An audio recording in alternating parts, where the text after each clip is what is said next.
I'm going to be talking to Kevin Birn, who's the IHS Markit Head GHG Estimation and Coordination, about a new study that shows Alberta oil sands GHG intensity per barrel continues to fall.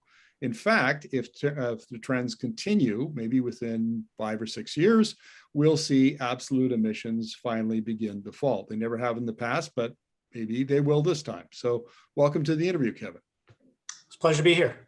Now, look, you do these regular studies about greenhouse gas emissions from oil and gas, but particularly the oil sands. You've released another study.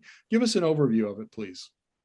Well, it's actually a teaser. We updated our historical baseline. And what I mean by that is we measure the historical performance of the facilities in the oil sands, and then we calculate or estimate the weighted average of the types of extraction and the overall sector. So you can think about there's thermal extraction, there's different types of mining. So we do those individually by facility, and we total it up to estimate performance over time. And generally what we saw is so we updated ourselves to 2020, so inclusive, our model runs from 2009 to 2020.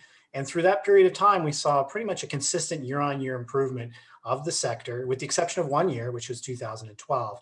But something that surprised us this time around, we anticipated that 2020 would see an upward pressure on emission intensity simply because of the market disturbances we saw. It was possibly the greatest shock to the Western Canadian Sedimentary Basin in its history.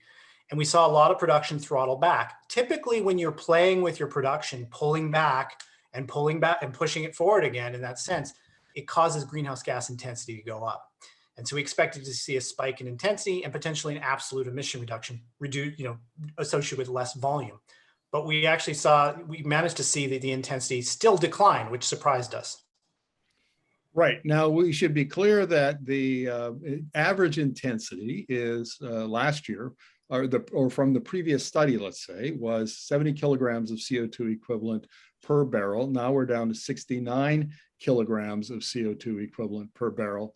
Is there any chance that this is, like a rounding error, like that it does 1 kilogram per barrel doesn't sound like a significant reduction? Well, first of all, the study, so this is drawn from our forthcoming study, and we did do improvements to the model we had. So the previous model had some specific treatments about the electrical power. So oil sands facilities have cogeneration units. So some facilities are net importers and some are net exporters. And so we changed the treatment there to actually run on the grid average for the import, where we're using combined cycle natural gas. So the Alberta grid's falling intensity. It's going to continue to fall intensity. So those facilities get those benefits. And those facilities that export, we value at combined cycle still. So there's some changes to the model. So the old numbers from the old study are not directly applicable. So we, just to put that caution in there. But your point is 1 kilogram material, right? So this is 1 kilogram over a system of over 3 million barrels a day of output.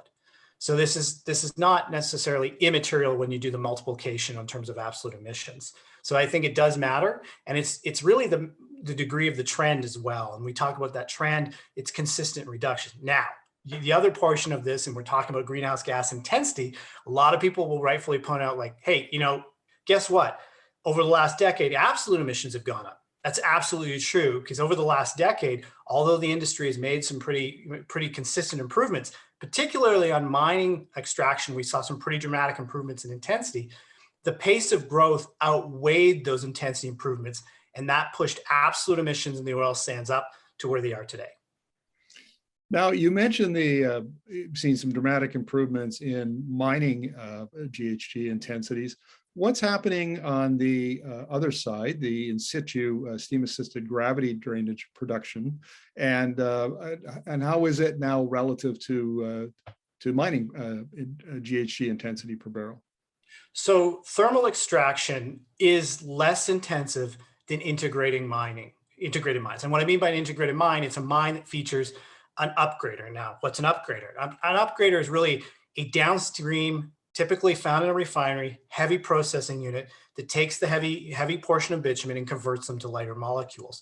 So they've even built those into some of the oil sands facilities. You can think of it as taking some downstream processing and placing it in the oil sands. That means that the intensity, that contributes to a higher footprint, but you get a lower density product that's a bottomless barrel, so there's no heavy ends left in it, so it's much easier to process in a refinery. So this is when we get into life cycle accounting for emissions. We have to consider the downstream refinery. This study is just looking at upstream.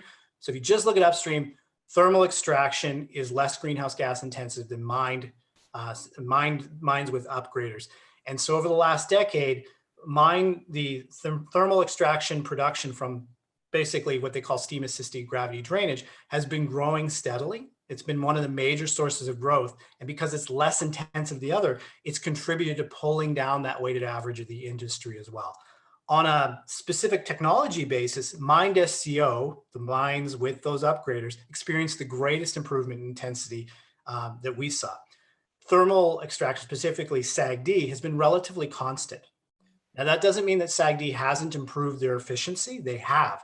But SAGD were building these large cogeneration units, and they were exporting power to the grid. And our modeling is on a life cycle basis. So there's lots of jargon in here, but in the life cycle basis of upstream production, you account for this energy trade, things that don't occur inside your plant. And if you export power, you're offsetting. So you do the math to account for it appropriately. So what they had was a larger chunk of electricity that they were exporting. But as these thermal production facilities have grown scale, they've required more of that electricity inside their plant. And so that electrical export to the grid has shrunk. And so in our accounting, we would have got a bigger credit for it back in 2012 versus 2020. And that's offset the efficiency gains that we saw.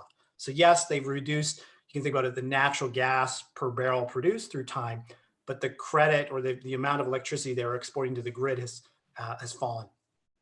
Now, just to wrap up this conversation, Kevin, you mentioned in the release that there's a possibility of the peak of absolute emissions and maybe a decline thereafter in 5 or 6 years. Could you explain that for us, please? Sure. Basically, if we take the existing trend we've seen, which has been about a 1.5 kilogram per barrel improvement year on year. Now, some years it's more or less, but you take the long run average and you just extend that forward in time. What we see and what we've been saying for a long time is we expect oil sands growth is going to slow. And I think most people have realized that. So if you take this slowing growth profile and you continue even existing trends of intensity improvement, what we find is that those intensity improvements will start to overtake the production growth. And so it will begin to accumulate in terms of absolute emission reductions. And we think that could happen within the next half decade. And that's on existing trends though. If the industry comes through on their commitments and their ambition that they've made through the oil sands pathways net zero, and we take in the fact that we do expect in Alberta, the tier stringency to go up federally, they've put in they put in a clear signal where the carbon price is going. You see additional policy measures. I think it's reasonable to expect a more aggressive approach to emission reduction in the oil sands. And so, where you get in terms of that peak and where you get by 2030, I think would be more, I would expect more than our study would indicate based on existing trends. Now, Kevin, in a previous interview, you had forecast that oil sands production would grow by 650,000 barrels a day by 2030. Has that been changed? It's roughly this. So for the analysis that we're talking about, the production basis is the same as that. We did do some sensitivities, and you'll see them in the forthcoming study that looks at this in a lot more detail and provides a lot more color. We are expecting less growth from what we call brownfield step-outs, like, kind of bolt-on kind of projects. And most of that in our outlook would come after 2025. So it would impact that trajectory after 2025. But in the short term, we are seeing our expectation of optimization from the mining side is increasing. So we expect more barrels there. So you get a little bit of a teeter-totter effect, but that does impact the absolute emissions for those reasons I talked about. Mines would contribute slightly more because they're more intensive, and you have less growth principally for thermals in our outlook as well. So very complicated mix and match there, but our outlook that we're going to be publishing is based on the outlook you were talking about. We did debate changing it and all that, and you get into this. It's not necessarily, at the end of the day, it's not necessarily going to hugely change our analysis. Kevin, thank you very much. Always appreciate your insights. Thank you. Sorry to get all jargony on you today.